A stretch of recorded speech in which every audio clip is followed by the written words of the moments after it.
मु आपणक जरिया जानवा चाहूँगी विगत 24 वर्ष सरकार रे जो 5T योजना होता 5T योजना रे Sindhekela high school, Palishree high school, Lebda high school एवं अंचल विभिन्न स्कूल रे कोटी कोटी टंकार आत्मसात होइछि।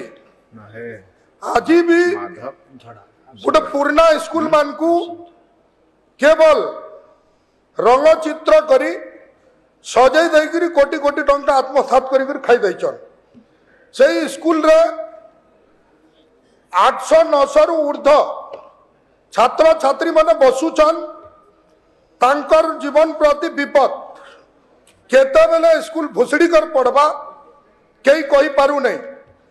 तांकर निजस्व फायदा लगी जेन प्रतिनिधि माने जेन नेता माने अंचल रो छुआ पिलार भविष्य को खाई देचन। से भली मोर अनुरोध अच्छे कि तांकू उच्च स्तरीय तदंत करा जाओ 5T नारे एवं दोषी को कठोर दंड दिया जाओ। धन्यवाद। मान्यवर विधायक लक्ष्मण